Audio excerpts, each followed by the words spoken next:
Hello friends, welcome to jobs in Telugu YouTube channel. Friends, మనకి TSPSC నుండి 113 పోస్టులతో మరొక notification అఫీషియల్గా రిలీజ్ కావడం జరిగింది. దీనికి సంబంధించి వచ్చినటువంటి కంప్లీట్ డీటెయిల్స్ చూద్దాము. వీడియో చూస్తున్న ప్రతి ఒక్కరు కూడా వీడియోని లైక్ చేసి ఛానల్ని సపోర్ట్ చేయండి. మీరు ఇచ్చేటువంటి ఒక చిన్న లైక్ చాలా ఎంకరేజింగ్ అండ్ మోటివేటింగ్గా ఉంటుంది, కాబట్టి లైక్ చేసి మీ ఫ్రెండ్స్కి అయితే షేర్ చేయండి. ఫస్ట్ టైం మన ఛానల్ని విజిట్ చేస్తే సబ్స్క్రైబ్ చేసుకొని బెల్ సింబల్ని యాక్టివేట్ చేసుకోండి. ఫ్రెండ్స్, మనకి Telangana state public service commission TSPSC నుండి అసిస్టెంట్ మోటార్ వెహికల్ ఇన్స్పెక్టర్ ఏఎంవిఐకి సంబంధించి 113 పోస్టులతో అఫీషియల్ నోటిఫికేషన్ రిలీజ్ కావడం జరిగింది. దీనికి సంబంధించి టీఎస్పీఎస్సీ ఒక షార్ట్ నోటీస్ని అయితే రిలీజ్ చేసింది. సో ఈ రిక్రూట్మెంట్కి సంబంధించి ఆగస్టు 5 నుంచి సెప్టెంబర్ 5 మధ్యన, సో ఈ 30 డేస్ ఆఫ్ టైంలో మీరు ఆన్లైన్లో అప్లికేషన్స్ అయితే టీఎస్పీఎస్సీలో పెట్టుకోవాల్సి ఉంటుందని ఇక్కడ డీటెయిల్స్లో ఇచ్చారు. సో ప్రస్తుతానికి మనకి షార్ట్ నోటీస్ అయితే ఇచ్చారు. సో మనకి ఫర్దర్గా కంప్లీట్ నోటిఫికేషన్ అయితే రిలీజ్ కావడం జరుగుతుంది. అయితే రిక్రూట్మెంట్కి సంబంధించి ప్రీవియస్ నోటిఫికేషన్ని బేస్ చేసుకొని ఎవరు అర్హులు అనేది ఒకసారి చూద్దాము. ఫ్రెండ్స్, మనకి ఏఎంవిఐకి సంబంధించి టీఎస్పీఎస్సీ నుంచి ప్రీవియస్గా మనకి ఫ్యూ ఇయర్స్ బ్యాక్ మనకు ఒక నోటిఫికేషన్ రిలీజ్ అయింది. సో ఆ నోటిఫికేషన్ని బేస్ చేసుకొని అసిస్టెంట్ మోటార్ వెహికల్ ఇన్స్పెక్టర్స్కి సంబంధించిన క్వాలిఫికేషన్ ఏంటనేది ఒకసారి చూద్దాము.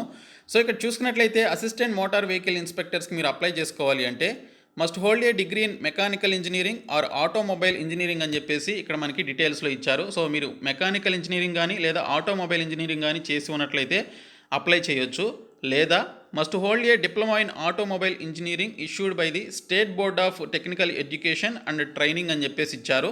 సో మీరు డిప్లొమాలో ఆటోమొబైల్ ఇంజనీరింగ్కి సంబంధించినటువంటి ఆ పర్టికులర్ టెక్నికల్ ఎడ్యుకేషన్ చేసినా లేదా ట్రైనింగ్ తీసుకున్నా మీరు అప్లై చేసుకోవచ్చు. అలాగే must hold a motor driving licence and have experience in driving motor vehicles for a period of not less than 3 years and possess heavy transport vehicle endorsement అని చెప్పేసి కూడా మనకి ఇక్కడైతే ఇవ్వడం జరిగింది. సో దీనితో పాటు ఇక్కడ చూసుకున్నట్లయితే మనకి ఇక్కడ డ్రైవింగ్ లైసెన్స్కి సంబంధించినటువంటి ఈ పర్టికులర్ లైసెన్స్ కలిగి ఉండాలి. అలాగే మనకి దీనికి సంబంధించి 3 years వరకు మనకి ఎక్స్పీరియన్స్ కూడా ఉండాలని చెప్పేసి మనకి దీనికి సంబంధించినటువంటి రిక్రూట్మెంట్ డీటెయిల్స్లో ఇవ్వడం జరిగింది. Provided that where persons with 3 years experience in driving motor vehicles are not available, persons with 2 years experience in driving motor vehicles may be appointed అని చెప్పేసి కూడా ఇచ్చారు. If in case 3 years experience కలిగినటువంటి persons అవైలబుల్లో లేకపోతే driving motor వెహికల్స్కి సంబంధించి 2 years experience ఉన్నటువంటి డ్రైవింగ్ మోటార్ వెహికల్స్కి సంబంధించినటువంటి క్యాండిడేట్స్ని తీసుకోవడం జరుగుతుంది, వారిని కూడా అపాయింట్ చేయడం జరుగుతుందని మెన్షన్ చేశారు. అలాగే ఇక్కడ ఇంకొక పాయింట్ కూడా ఇవ్వడం జరిగింది. Provided further that in case of women, in case of women, they must hold a motor vehicle driving license. If they are holder of light motor vehicles driving license only, they shall acquire the heavy transport vehicles endorsement within 2 years of their joining the service as assistant motor vehicles inspector, failing which their services will be terminated without assigning any reasons అని చెప్పేసి ఇచ్చారు. If in case female candidates ఉంటారు కదా, వారికి light motor వెహికల్కి సంబంధించిన లైసెన్స్లు అయితే ఉంటాయి. సో వారికి కనుక జాబ్ వచ్చినట్లయితే జాబ్లో జాయిన్ అయిన తర్వాత వితిన్ 2 yearsలోనే జాబ్లో జాయిన్ అయిన వితిన్ 2 yearsలోనే హెవీ మోటార్ వెహికల్కి సంబంధించినటువంటి పర్టికులర్ ట్రాన్స్పోర్ట్ వెహికల్కి సంబంధించిన ఈ యొక్క లైసెన్స్ అయితే కలిగి ఉండాలి. ఇఫ్ ఇన్ కేస్ మీరు కనుక కలిగి ఉండకపోతే వారిని టర్మినేట్ చేయడం జరుగుతుందని చెప్పేసి ఇక్కడ మనకి ఎడ్యుకేషన్ క్వాలిఫికేషన్ డీటెయిల్స్లో క్లియర్ కట్గా ఇవ్వడం జరిగింది. అలాగే ఈ పర్టికులర్ ఏఎంవిఐ పోస్టులకి సంబంధించి ఫిజికల్ రిక్వైర్మెంట్స్ కూడా ఉండాలి. మెన్ క్యాండిడేట్స్కి వచ్చేసి ఇక్కడ చూసుకున్నట్లయితే 165 centimeters హైట్ ఉండాలని చెప్పేసి ఇక్కడ మనకి డీటెయిల్స్లో ఇచ్చారు. అలాగే ఇక్కడ మనకి ఉమెన్ క్యాండిడేట్స్కి వచ్చేసి 157.5 centimeters హైట్ ఉండాలని చెప్పేసి ఇక్కడ డీటెయిల్స్లో మనకి ఇవ్వడం జరిగింది. ఇంకా మనకి రైట్ ఐ లెఫ్ట్ ఐకి సంబంధించినటువంటి ఈ పర్టికులర్ ఏవైతే మనకి స్టాండర్డ్స్, విజువల్ స్టాండర్డ్స్ ఏవైతే ఉంటాయో సో వాటికి సంబంధించి కూడా 6/6 అని చెప్పేసి మనకి ఇక్కడ డీటెయిల్స్లో ఇచ్చారు. ఈ రిక్రూట్మెంట్కి సంబంధించి అప్లై చేయాలి అంటే మనకు అప్పుడు 2015లో 21 years నుంచి 34 years అని చెప్పేసి ఇవ్వడం జరిగింది.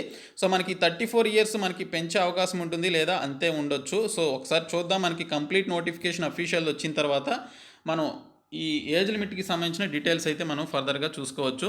అయితే ఇక్కడ SC ST and BC EWS క్యాండిడేట్స్కి 5 years ఏజ్ రిలాక్సేషన్ ఉంటుంది, మిగిలినటువంటి వారికి ఇక్కడ 3 years ఏజ్ రిలాక్సేషన్ ఉంటుందని మెన్షన్ చేశారు. అలాగే రిక్రూట్మెంట్కి సంబంధించినటువంటి ఎగ్జామినేషన్ ప్యాటర్న్ ఒకసారి చూసుకున్నట్లయితే మనకి పేపర్ 1కి సంబంధించి general studies and general abilities నుంచి 150 క్వశ్చన్స్ 150 మార్క్స్కి రావడం జరుగుతుంది. ఇంకా పేపర్ 2 వచ్చేసి మనకి ఆటోమొబైల్ ఇంజనీరింగ్కి సంబంధించి డిప్లొమా లెవెల్లో 150 క్వశ్చన్స్ 300 మార్క్స్కి ఇస్తారు. సో టోటల్గా మనకి 450 మార్క్స్కి ఎగ్జామినేషన్ అయితే ఉంటుంది. అయితే ఇక్కడ పార్ట్ బి కింద మనకి ఇక్కడ ఇంటర్వ్యూ కూడా మనకి 2015లో నోటిఫికేషన్ వచ్చినప్పుడు కండక్ట్ చేశారు. సో ఇప్పుడు కూడా మనకి ఇంటర్వ్యూ ఉండొచ్చు లేదా తీసివేయొచ్చు.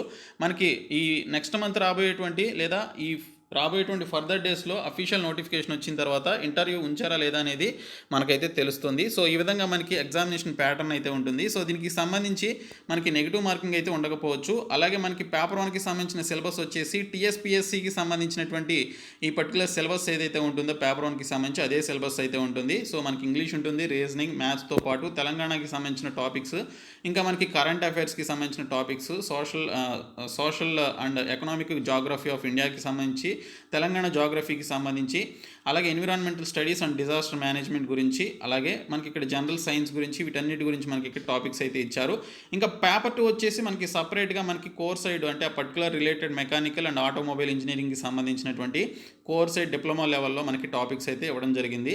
So thermal engineering and automobile power plants, automobile chassis, body and transmission system అని చెప్పేసి ఈ విధంగా మనకి ఈ particular automobile engineering related topics ఏవైతే ఉంటాయో అవన్నీ కూడా మనకి ఇక్కడైతే ఇచ్చారనమాట. సో ఈ విధంగా మనకి నోటిఫికేషన్ అయితే రిలీజ్ కావడం జరిగింది. ఇది ప్రీవియస్ నోటిఫికేషన్ బేస్ చేసుకొని నేను మీకు ఈ డీటెయిల్స్ అయితే చెప్పాను. సో ప్రస్తుతానికి మనకి షార్ట్ నోటీస్ అయితే రిలీజ్ చేశారు. కంప్లీట్ నోటిఫికేషన్ వచ్చిన తర్వాత నేను మీకు డీటెయిల్ వీడియో అయితే చేస్తాను. సో ఈ వీడియోని మీ ఫ్రెండ్స్ అందరికీ షేర్ చేయండి, మన ఛానల్ సబ్స్క్రైబ్ చేయండి.